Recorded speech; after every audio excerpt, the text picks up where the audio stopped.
Boa noite a todos os nossos amigos ouvintes do vlog do Conde Lupe Villanueva. Desde já agradeço o doações que recebo e continue me ajudando nesta empreitada para a produção dos conteúdos e inscreva-se neste canal. Eis que eu me deparo com mais uma besteira do tal Maurílio Borges atacando a Igreja Católica e em particular dizendo que nós católicos não lemos a Bíblia ou que nós não valorizamos a Bíblia ou coisa parecida.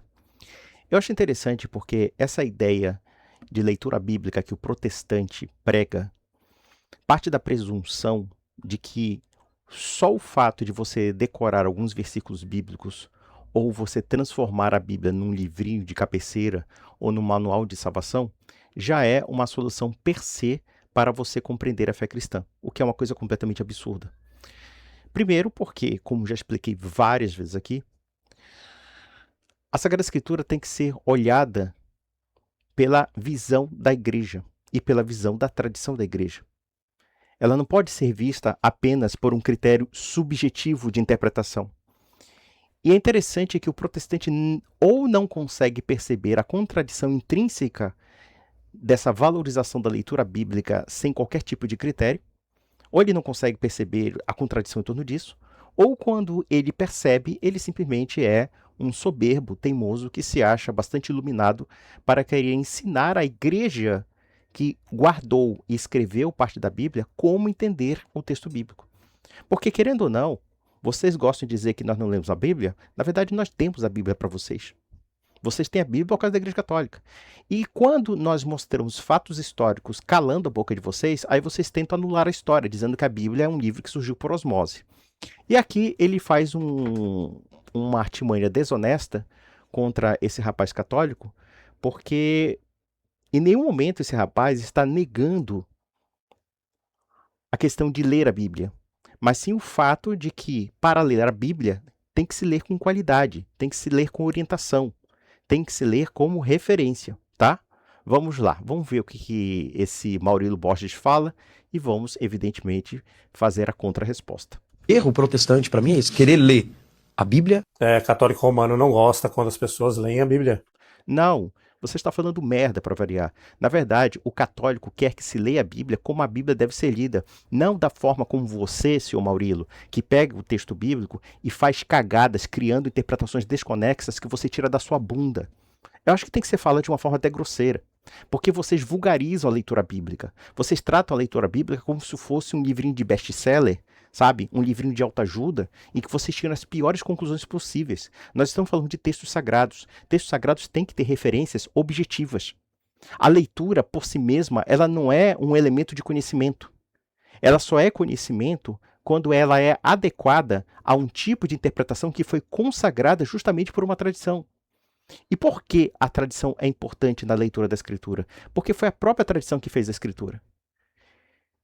Quando observamos que, nos primeiros anos do cristianismo, tudo que nós chamamos de evangelho estava adstrita à oralidade da igreja, seja na pessoa dos apóstolos, seja inclusive na pessoa dos seus discípulos, porque essa oralidade era transmitida em torno da comunidade e ela era guardada. E só depois se tornou texto. E vejam que é absurdo crer que um texto anule aquilo que deu origem a ele.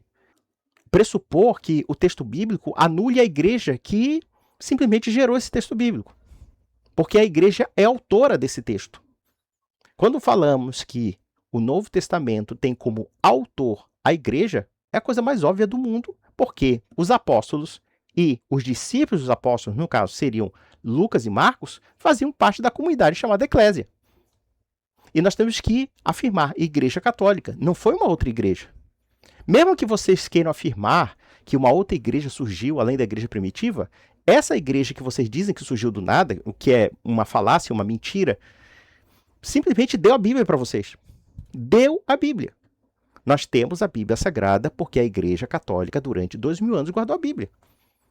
Aí, de repente, um burguesinho desse aventureiro, que não conhece o passado da igreja, não conhece o passado histórico da cristandade, aí pega a Sagrada Escritura e começa a virar magistério da igreja. É interessante, todo protestante tenta negar a validade ao magistério, dizendo que é absurdo a interpretação bíblica ter o monopólio de um grupo de pessoas. Ah, entendi. Então, claro, se não existem autoridades legítimas para afirmar o que é cristianismo, então qualquer pessoa pode afirmar o que é cristianismo. E logo, se você tolera esse tipo de opinião, então você não pode reclamar que existe heresia, porque se existe a liberdade para interpretar a Sagrada Escritura, então cada pessoa se acha autoridade para interpretar a Sagrada Escritura. Então cada pessoa se acha magistério. Por exemplo, esse burrão aqui, ele se acha magistério. Por quê? Porque ele quer delimitar a forma de ensinar a Bíblia, a forma de ensinar o cristianismo conforme aquilo que ele acha que é cristianismo. Então isso é o quê? É um papel magisterial. E que não é muito diferente do papel da igreja. A diferença é que a igreja tem legitimidade. E qual é a legitimidade da igreja de Roma em afirmar os seus pontos de fé? É justamente pelo fato de que as nossas autoridades são sucessores dos apóstolos. Eles foram ordenados a guardar uma tradição. Muito do que nós temos, tanto da Sagrada Escritura, tanto dos dogmas de fé, e quando falamos de dogma de fé, eu falo de trindade, da divindade de Cristo, a questão da união hipostática, ou seja, que Cristo tem uma natureza humana e uma natureza divina na mesma pessoa. Tudo isso foi formalizado por magistério através dos concílios ecumênicos da igreja. A grande maioria dos protestantes que fala de trindade, que fala de divindade de Cristo, não sabe disso. Eles acham que está tudo na Bíblia. Não estava tudo na Bíblia. A trindade, por exemplo, como conceito teológico, não existe na Bíblia. A própria divindade de Cristo, embora ela seja afirmada por Cristo, mas existem alguns trechos da Bíblia que podem negar o enunciado, como, aliás, é o que aconteceu com a crise ariana, quando o presbítero Ário usou a Bíblia para negar a divindade de Cristo, dizendo que Cristo era uma criatura especial acima das outras pessoas, mas era uma criatura, ou seja, ele não tinha a consubstancialidade ao Pai que foi estabelecida por Nicéia. Aí eu pergunto para você, onde é que está a palavra consubstancial Pai na Sagrada Escritura? Não existe essa palavra. Essa palavra foi criada a partir da teologia católica e que também em comunhão com as igrejas que depois se tornaram ortodoxas. Então, quer dizer, vocês protestantes são as últimas pessoas a querer ensinar cristianismo para nós. Porque se vocês vieram, assim, sabe o que é? Sabe o que é? Vocês perderam o bonde, sabe? Vocês pegaram um bonde andando. Vocês entraram como últimos na fila do pão. E aí começam a cagar regra. Esse aí, idiota, dizendo que católico não gosta de ler a Bíblia. Você sabe o que é Lexio Divina, ô Maurilo? Pesquisa aí, Lexio Divina. Aí você vai ver que não somente a igreja tem uma tradição de leitura bíblica, como também ela tem todo um aspecto orientador de como ler a Bíblia. Ler a Bíblia não é como você pegar um livrinho qualquer e criar um juízo particular. Isso é a coisa mais absurda. Isso é o individualismo mais extremo, mais estúpido que vocês estabeleceram para entender a Sagrada Escritura. A Sagrada Escritura sempre tem que ser entendida dentro do contexto da tradição, sim, porque foi a tradição que não somente remodela a Escritura como nós entendemos, como até o entendimento dela. E sem, evidentemente, prejuízo do magistério da igreja, porque o magistério da igreja é que guarda a tradição, como também guarda a própria Escritura. Vamos lá. Sem a igreja. O Catecismo do Papa Pio X diz claramente que a leitura da Bíblia não é necessária para todo cristão. Ou seja, isso já vem de longe. Primeiramente, quando São Pio X fala do catecismo, e ele fala que, embora seja estimulante, não é necessária, é evidente que ele está falando por um público que não sabia ler e escrever. Como também, realmente, se nós observarmos bem, a leitura bíblica tem que ser dada para pessoas que são preparadas para entendê-la. Não pode ser qualquer aventureiro pegando a Bíblia e tirando sua conclusão particular. Vocês têm a vergonha de pessoas lerem a Bíblia e cometerem adultério, como aconteceu o caso do pedreiro, que leu um livro sagrado, no caso, acho que foi um dos capítulos de Oséias, em que ele tirou a conclusão que deveria adulterar porque ele errou um acento, porque na verdade estava adúltera e ele leu adultera. E aí ele acabou pecando, dormindo com a mulher do irmãozinho dele lá da igreja. Então vejam que a leitura da Escritura tem que ser uma leitura embasada, ela não tem que ser uma leitura anárquica. O protestantismo estabelece uma leitura anárquica como se isso fosse uma vantagem.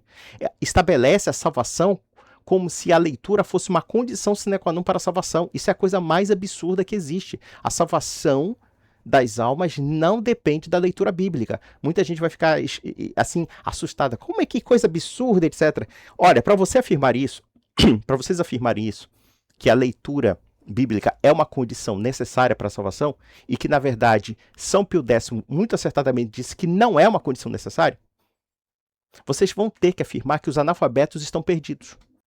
Então vocês vão ter que dizer que uma pessoa que não foi alfabetizada desde a mais tenra infância e que morreu sem alfabetização, então vocês vão dizer que os analfabetos vão para o inferno.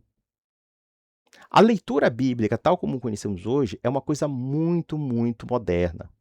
Essa história de levar a Bíblia para casa, como se fosse um livrinho, como outro qualquer, de consulta, isso é uma invenção moderna. Ela provém principalmente da imprensa e depois do século XIX, com a criação da educação universal. Então nós temos que entender que na época da igreja primitiva, a maioria esmagadora dos cristãos não sabia ler e escrever. Os discípulos dos apóstolos não sabiam ler e escrever. E é bastante provável que até mesmo alguns apóstolos não soubessem ler e escrever. Eles narravam e alguém escrevia. Isso é perfeitamente possível. E por que isso? Porque, na verdade, a cultura do mundo antigo era uma cultura permeada de tradição oral. E o que estava escrito muitas vezes era reflexo dessa tradição e não o contrário. Então vocês vão ter que afirmar que do século I até o século XVI, ou mesmo até o século XIX, porque a educação universal como nós conhecemos hoje, educação pública, alfabetização em massa, é um conceito muito recente, então vocês vão ter que dizer que a salvação das almas dependeu de um processo que só aconteceu no século XIX. Evidentemente que nós temos o processo de alfabetização da Europa, que começa a partir do surgimento das cidades, a partir do surgimento dos estados nacionais, etc. Mas esse processo foi bastante lento. Ele só começa a surtir efeito a partir do final do século XIX e começo do século XIX. Mesmo nos países protestantes, que é muito comum falar, não, porque o protestantismo instaurou a alfabetização em massa, isso não é bem verdadeiro. Na verdade, até o século XIX, se vocês chegarem na Alemanha luterana, nos principados luteranos alemães, a grande maioria da população alemã era analfabeta. E mais, uma parte significativa, inclusive, vivia numa situação de servidão. A Alemanha era um dos poucos países da Europa onde havia servidão, junto com a Rússia. Então, quer dizer, tudo isso é mistificação. A leitura bíblica, é claro que nós devemos incentivar a leitura bíblica, contanto que essa leitura bíblica seja orientada corretamente dentro daquilo que a igreja estabeleceu. Essa que é a discussão sobre a questão da leitura. Essa que é a discussão sobre a acessibilidade da Bíblia. A Bíblia não pode ser interpretada por qualquer aventureiro, criando doutrinas heréticas e fajutas. Se vocês acham que a leitura bíblica é livre, então não reclamem se as conclusões dessas pessoas são, entre aspas, livres. Inclusive livres para heresia, livres para negar a divindade de Cristo, livres para negar o batismo, ou afirmar batismo de crianças, ou negar batismo de crianças, ou afirmar a Eucaristia, ou negar a Eucaristia, e assim sucessivamente. É o que vocês fizeram durante 5 séculos. Vocês liberaram um tipo de conceito de interpretação que cai no subjetivismo e no relativismo. E é isso que a igreja condena. A igreja não condena a leitura da Bíblia. A igreja condena, sim, a leitura da Bíblia sem os olhos do magistério, sem os olhos daquelas autoridades legítimas que, de fato, guardaram a fé e foram depositárias dessa fé. Vamos lá. E a própria Bíblia já diz isso. Não, não diz. Mas vamos ver o argumento dele. A Sagrada Escritura não é de interpretação pessoal. O texto não diz isso. 2 Pedro 1,20 diz: pois saibam que nenhuma profecia das Escrituras é de interpretação pessoal. Aqui nós temos um malabarismo retórico que é típico da desonestidade intelectual do Maurílio, porque se nenhuma profecia da Escritura é de livre interpretação porque é orientada pelo Espírito Santo, então logo o que Pedro está falando é do conteúdo das Escrituras. Porque as Escrituras têm caráter profético. E nós temos que entender aqui profecia não como uma adivinhação, não como uma visão futurista, como muitos protestantes entendem. A profecia é uma revelação. Quando falamos dos profetas, falamos daquelas pessoas que revelam aquilo que Deus quer. Então, por exemplo, quando Pedro fala que nenhuma profecia é de livre interpretação, ele está falando de uma profecia de onde extraímos. Ele está falando da profecia de qual fonte extraímos? A profecia da Escritura. Se a profecia da Escritura não é de interpretação particular, Que dirá então do próprio texto bíblico como um todo? Porque o mesmo Pedro que fala sobre condenar a interpretação particular da profecia, e neste ponto os protestantes são mestres em interpretar de forma particular qualquer profecia da Escritura, o mesmo Pedro também condena as falsas leituras daquelas pessoas que não têm capacidade de entender as cartas de Paulo. E ele fala claramente, as cartas de Paulo são difíceis de entender. E que muitas pessoas, querendo interpretá-las de uma forma livre, como os protestantes fazem, levam vocês à perdição. Vejam que as cartas de Pedro são até restritivas de uma leitura bíblica. Ele não está dizendo que as pessoas não devam ler a Escritura. Aliás, nem a Igreja Católica concorda com isso. O que a Igreja Católica não concorda é a visão protestante da leitura das Escrituras, em que cada indivíduo se acha autoritativo de interpretar um dogma de fé ou revogar um dogma de fé. E é por isso que o protestantismo não tem sustentabilidade.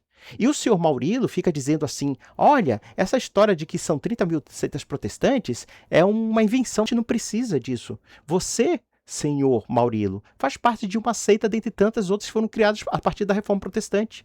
Pela conclusão lógica, poderíamos pensar que o protestantismo poderia se fundamentar numa unidade com Lutero, mas não foi o que aconteceu. Lutero abriu a caixa de Pandora do livre-exame, a caixa de Pandora da Sola Escritura, para pipocar inúmeras seitas e inúmeras interpretações desconexas. Vejam que nem os ortodoxos, e olha que os ortodoxos são também problemáticos, mas vejam que os ortodoxos, mesmo se separando de Roma, mesmo eles tendo problemas com relação ao fato de serem igrejas autocéfalas, mas em contrapartida, eles conseguem manter uma certa coerência doutrinária. Por quê? Porque eles se sustentam em algum ponto do magistério, como também da tradição. Eles têm fundamentos muito parecidos com os nossos. Claro que algumas coisas também são diferentes, mas, seja o que for, o fato é que a Igreja Ortodoxa também afirma um critério autoritativo objetivo pela qual elas afirmam seus dogmas de fé, tal como a Igreja de Roma. É simples assim, vamos lá. A profecia, não as escrituras. Ah, é? Então de onde é que você tira a profecia? Do seu rabo? Não, é das Escrituras, né? É das Escrituras. É interessante isso, né? Pedro fala que as profecias das Escrituras não são de livre interpretação. Aí o direito faz uma separação semântica entre as profecias das Escrituras, tirando as Escrituras.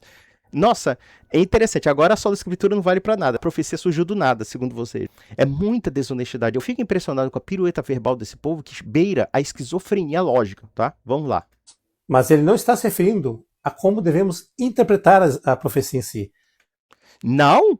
Como não devemos interpretar a profecia em si? Ah, entendi. Então, qualquer interpretação, por mais contraditória que seja, é válida, segundo você. Mas a sua origem.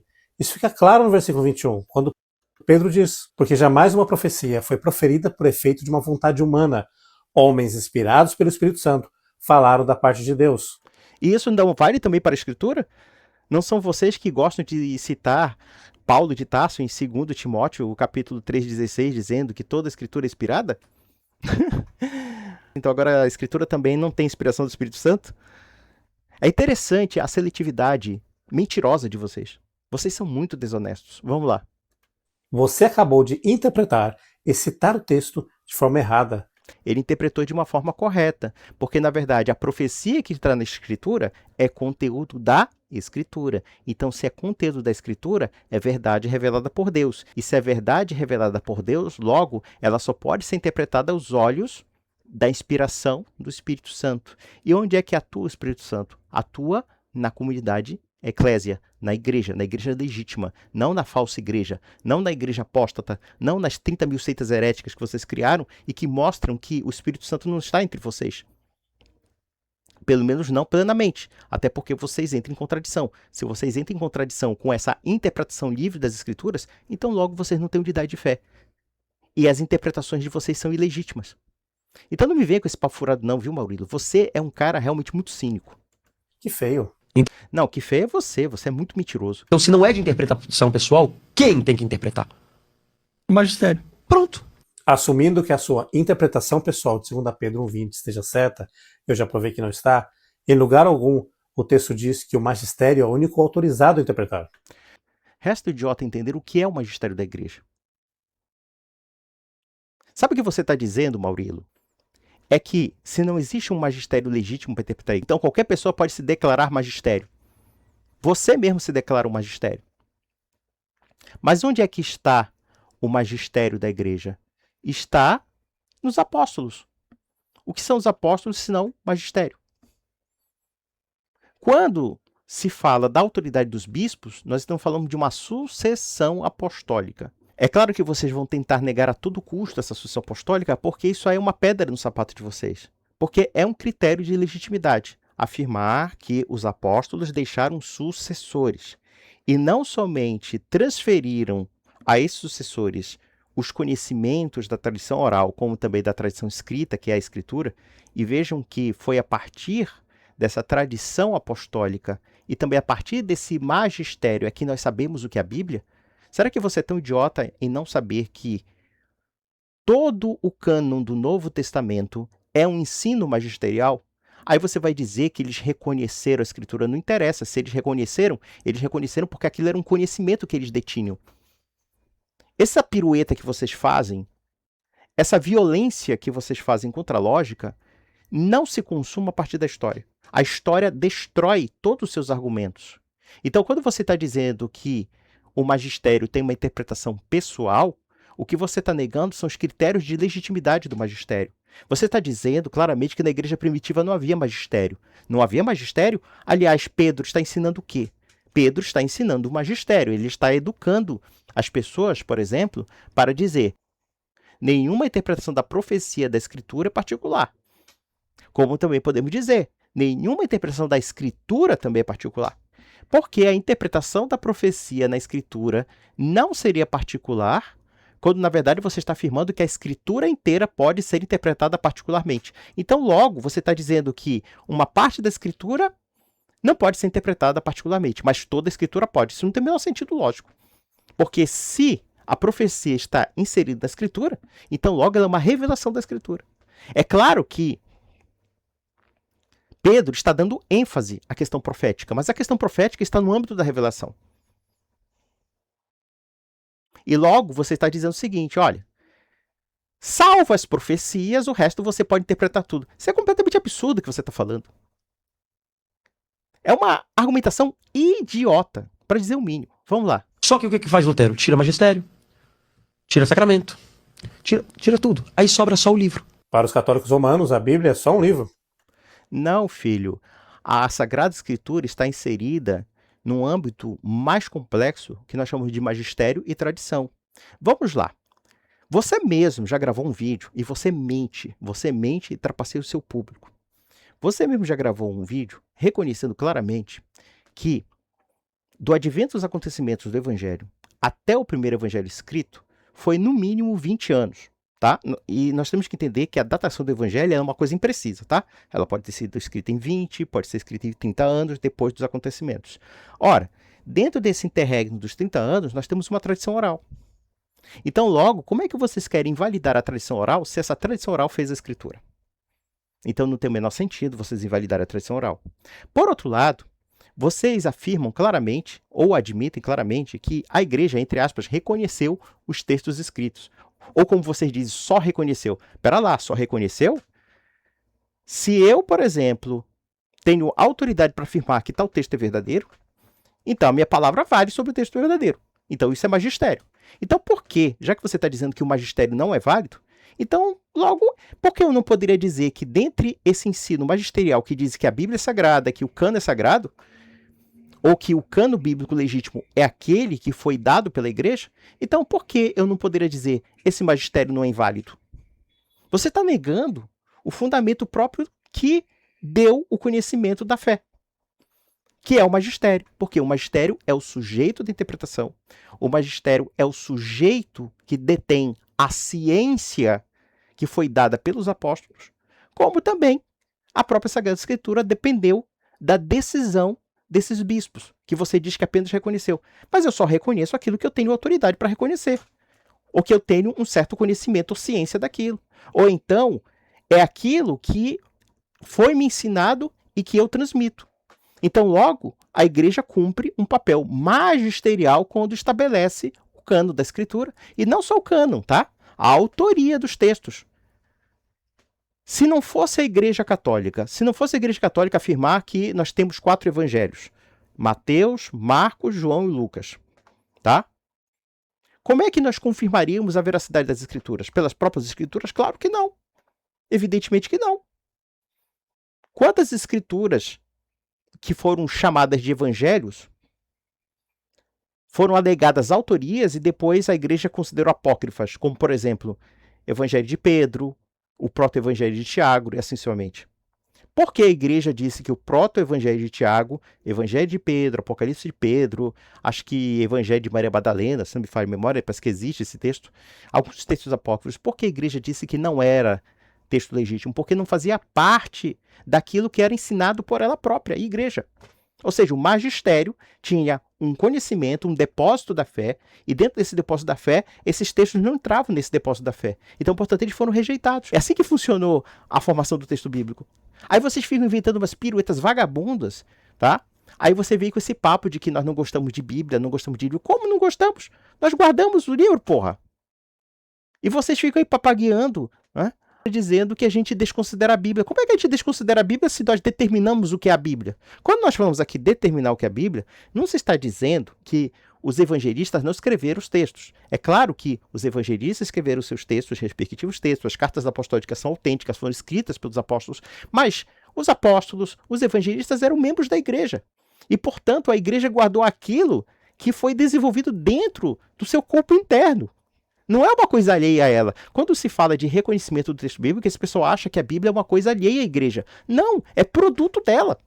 É produto dela. Tanto o Antigo Testamento como o Novo Testamento. Quando falamos aqui do Antigo Testamento, falamos do quê? Da compilação, daquilo que a igreja achou legítimo ser texto bíblico, porque o cânon católico é diferente do cânon judaico, por exemplo. Mas o que estabeleceu o cânon católico e o cânon judaico para serem diferentes? Foram tradições e foram modos de ver a teologia diferentes. Os judeus não aceitam Cristo como Salvador e, portanto, na Bíblia deles, ou na Tanar, como chamamos, não tem o Novo Testamento. E nós temos. Quem foi que guardou o Novo Testamento? Foi a igreja. Agora, se vocês querem buscar a tradição judaica, no sentido estrito, se querem buscar a Tanar como referência, então rejeitem os evangelhos. Rejeitem o Novo Testamento, porque a Tanar é uma estrutura canônica cuja tradição se fundamenta na negação dos evangelhos.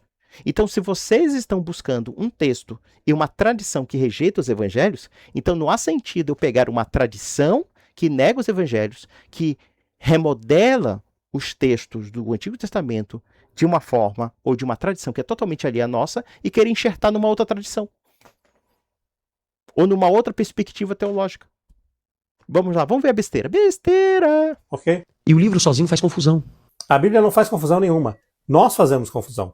Perfeitamente. Olha, você falou uma coisa verídica.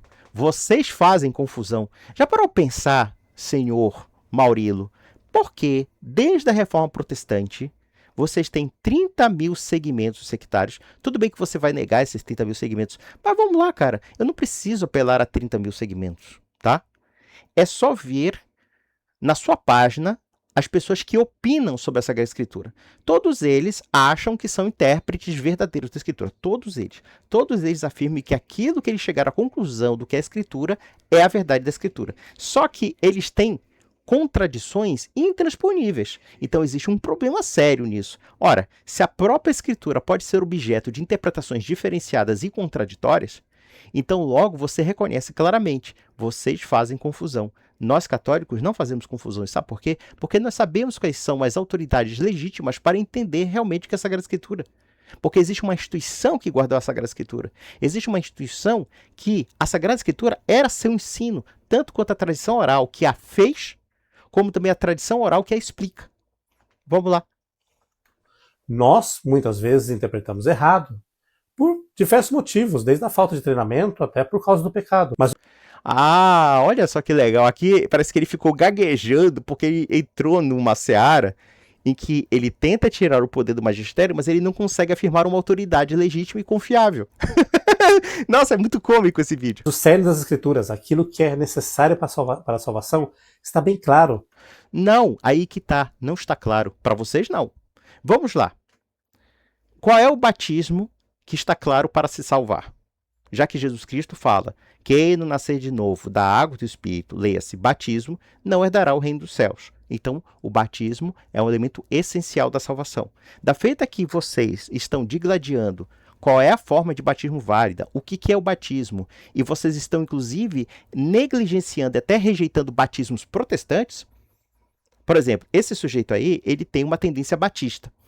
Ele afirma claramente que só os adultos podem ser batizados. Então, de antemão, ele já rejeitou o batismo luterano, o batismo anglicano e o batismo calvinista.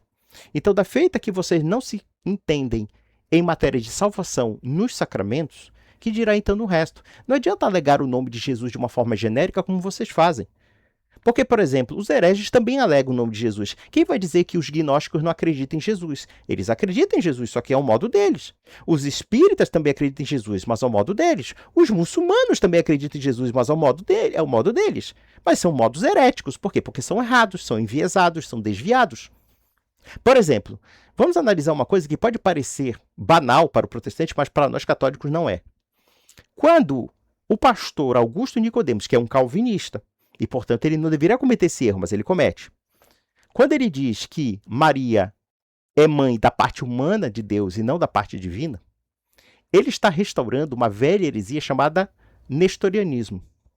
Nestorianismo, ou seja, ele está separando as duas naturezas de Cristo. Ele está dizendo que a natureza divina de Cristo é dissociada da parte humana.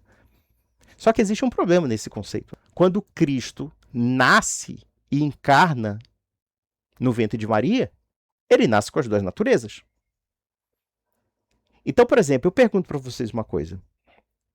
O Jesus Cristo da união hipostática, pela qual acreditamos que existem duas naturezas na mesma pessoa, a natureza humana e a natureza divina dentro do Verbo encarnado.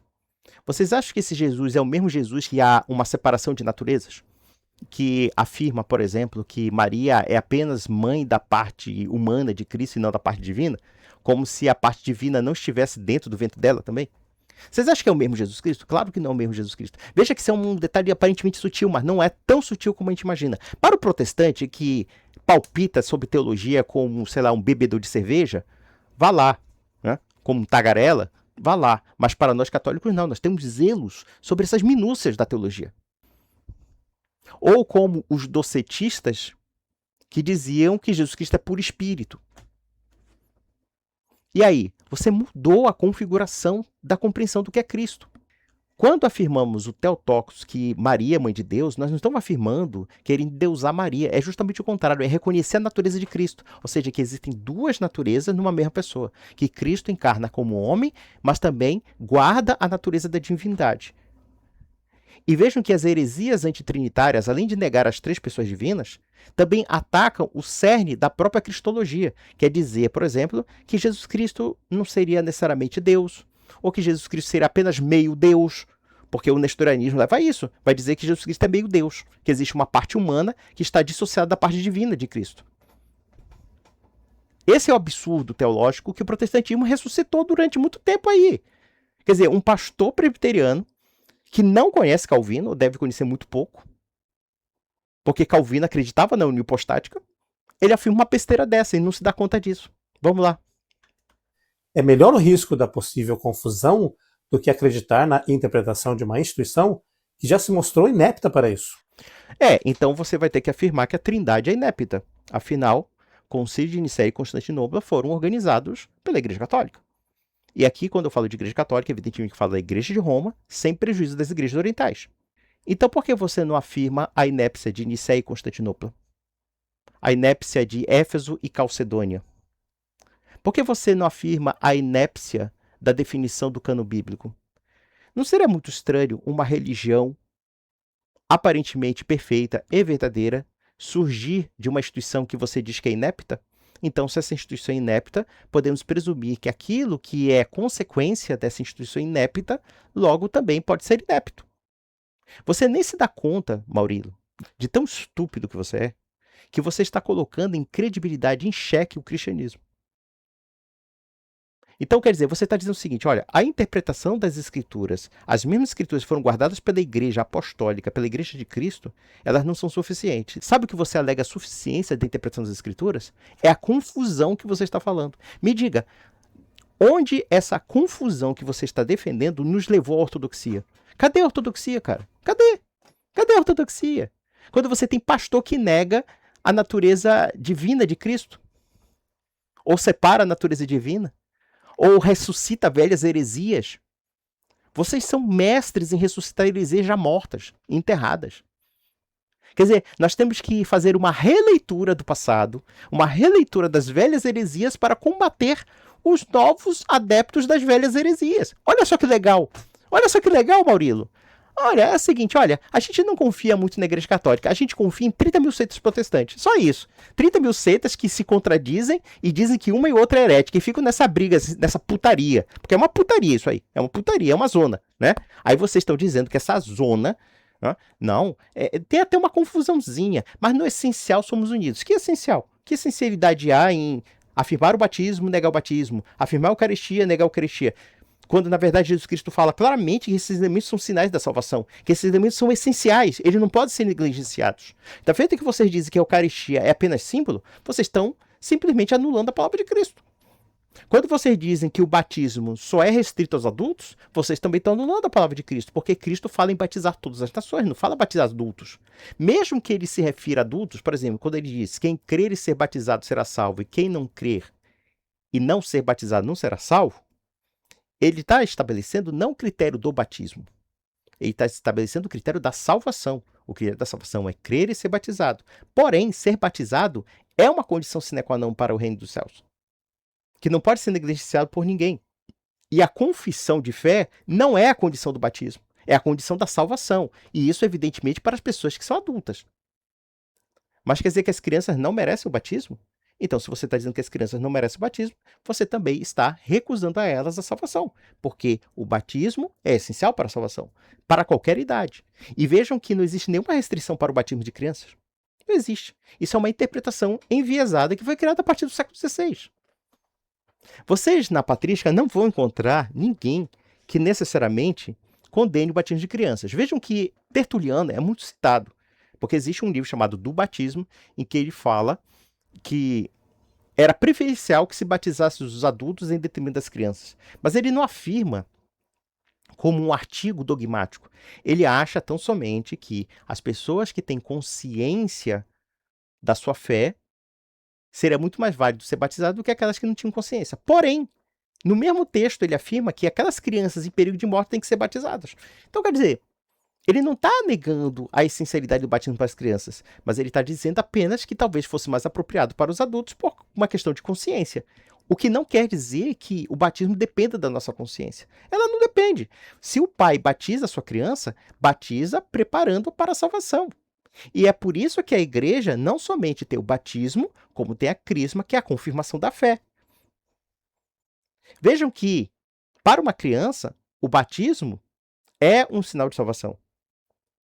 Mas quando essa criança amadurece, evidentemente que o batismo não será suficiente se ela chega à idade da razão e ela tem a obrigação moral de crer e de fazer jus ao seu batismo. Quer dizer, vejam que uma coisa não é excludente de outra. Muito pelo contrário. Batismo é essencial para todas as pessoas. Porque Jesus Cristo, quando diz batizar todas as nações, ele não coloca diferença. Aliás, Jesus Cristo fala, vinde minhas criancinhas, porque é delas o reino dos céus. Como é que ela chega ao reino dos céus? Através do batismo, ora. Paulo de Tarso fala claramente que o batismo seria uma espécie de circuncisão do cristão. E qual é a idade que o menino judeu é circuncisado? 8º dia de nascimento. O Brit Milá. Simples assim. É a mesma coisa que pegar as constituições brasileiras e dar na mão de cada brasileiro. E falar, agora fala aí, vocês o que você acha? interpretam e vivam como vocês acham que devem viver.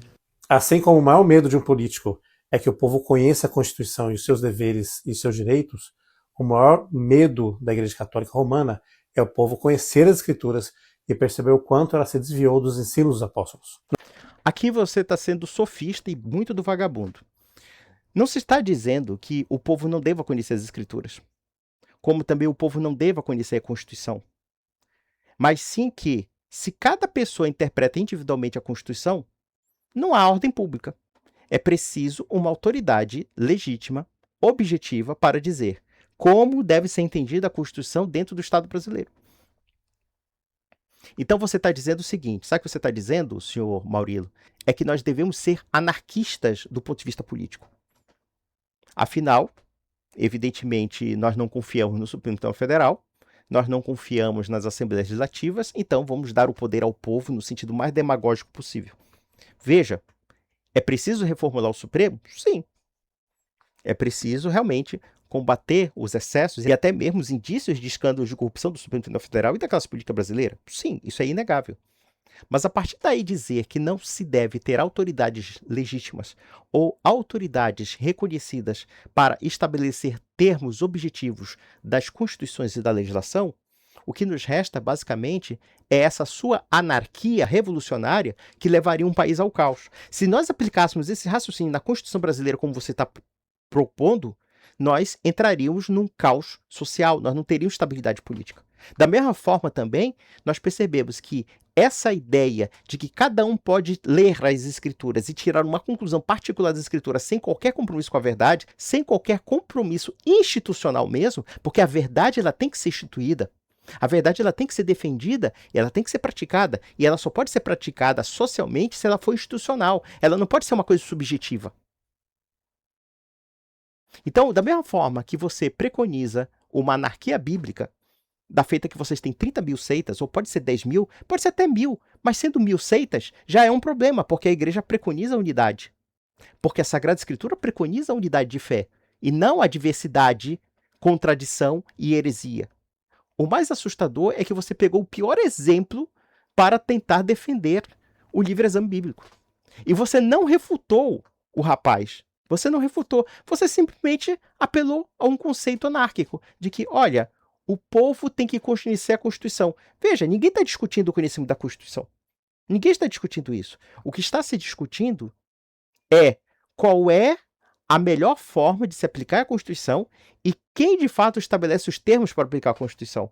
Da mesma forma, podemos dizer com a Bíblia qual é a melhor forma de entender a Bíblia e qual é a autoridade legítima para dizer isso aqui é certo, isso aqui é errado. E o pior de tudo, a tradição cristã nos deixou isso. A Sagrada Escritura afirma isso. Quando a Escritura diz que a igreja é a casa do Deus vivo, coluna e fundamento da verdade, quando Jesus Cristo fala para os seus seguidores e os apóstolos, quem vos ouve, a mim ouve, e quem vos rejeita, a mim rejeita, ou quando ele diz assim, aqueles a quem perdoardes serão perdoados, e aqueles a quem retiverem serão retidos, ou quando ele dá chaves do céu a Pedro, que tem o poder de ligar e desligar, aquilo são sinônimos de autoridade. Quando Jesus Cristo fala para Pedro, apacenta minhas ovelhas, confirma os teus irmãos na fé, isso é um critério de autoridade. Então, a igreja não é essa anarquia. Então, a fé cristã não é essa anarquia teológica em que você pega a Bíblia e faz miséria com ela, interpretando da pior maneira possível. Entre os mais baixos estamentos e os mais altos estamentos, cada um se achando mais iluminado do que o outro. É isso que você está preconizando. A sua ideia é anárquica e, portanto, deplorável, porque ela destrói a unidade cristã. Vamos lá. Não é à toa que se esforça tanto para ter um monopólio sobre a interpretação das Escrituras. Na verdade, 30 mil seitas também reivindicam esse monopólio. A diferença é que você não é sincero. Quando você diz, por exemplo, que batismo de crianças não é válido, então você está reivindicando, de certa forma, uma autoridade para dizer que o batismo de crianças é inválido. Então você está reivindicando uma autoridade contra o luterano, contra o calvinista, contra o anglicano, contra o católico, contra o ortodoxo. Então não me vinha com esse papo. Qualquer pessoa que reivindica uma interpretação legítima da Bíblia está reivindicando na prática uma autoridade sobre o escrito bíblico. Da mesma forma que você está dizendo que qualquer pessoa pode interpretar a Constituição brasileira de forma caótica, então, claro, se qualquer pessoa pode interpretar a Constituição brasileira de uma forma caótica, logo, ela pode tirar as conclusões mais convenientes que quiser, segundo o seu talante. Se uma pessoa interpreta a Constituição como A, a outra interpreta como B, a outra interpreta como C, eu pergunto, onde é que está a ordem aí? Onde é que está a ordem? Quem é que vai estabelecer a ordem para dizer qual é aquilo que mais se aproxima da Constituição e qual é a autoridade que legitima esse tipo de aproximação? Aliás, eu confesso claramente que comparar as Escrituras a uma Constituição não me parece apropriado, porque quando falamos de constitucionalidade, a gente tem aquela visão que foi introduzida pela Revolução Francesa e pela Revolução Americana de que a Constituição é um pedaço de papel que remodela o Estado e a sociedade. Né? Por exemplo, A Constituição inglesa não tem uma carta magna. Na verdade, ela tem inúmeros documentos esparsos e inúmeras instituições criadas pelo costume. E a igreja, no meu entender, está muito mais alinhada a esse tipo de estruturação em que tradição, costumes, magistério e a própria Sagrada Escritura estão entrelaçadas. Então, a Sagrada Escritura, longe de ser uma constituição, ela é parte dessa Constituição. Porque, da mesma forma que você tem um texto sagrado, você também tem pessoas que são legítimas para interpretá-la. E essa configuração constitucional, ela é própria da tradição cristã, como a sucessão apostólica é própria da tradição dos apóstolos, e assim sucessivamente. Então vejam que essa comparação de Constituição, no meu humilde entender, claro que ela pode servir de analogia sobre o sentido da autoridade interpretativa, no entanto, claro, mas a Sagrada Escritura por si mesma, ela não é uma Constituição. A Sagrada Escritura é parte do ensino da igreja, junto com a tradição oral, e aquilo que o magistério tira a conclusão dentro daquilo que foi repassado para ela. E se ele nega a autoridade do magistério, então ele terá problemas com conceitos cristãos, pelo menos pelas igrejas protestantes tradicionais, como a Trindade, como a divindade de Cristo, etc., porque esses critérios, embora fossem conhecidos, embora aparentemente são bíblicos, no entanto, eles foram contestados. Eles foram, inclusive, com o instrumento das Escrituras. Quando nós observamos Nicéia, por exemplo, em que o presbítero Ário foi condenado nas suas proposições e foi alegada a divindade do Nosso Senhor, nós temos que entender que os hereges também reivindicam uma autoridade sobre as Escrituras e também uma autoridade para falar o que é fé cristã, como de fato é o que acontece com o protestantismo. São 30 mil seitas, são outros zilhões de palpiteiros bíblicos dizendo, olha, eu tenho autoridade para dizer que aquilo que acredito é verdadeiro. Pronto, acabou. É o que o Maurílio faz e ele nem se dá conta disso. Então é isso, meus amigos. Eu fico assim. Eu acho assim de uma extrema barbaridade, uma falta de honestidade intelectual, a gente perceber que o sujeito entra em contradição na sua lógica interna, e a pergunta que quer calar é se ele se dá conta disso ou se ele é realmente uma pessoa trapaceira e fingida.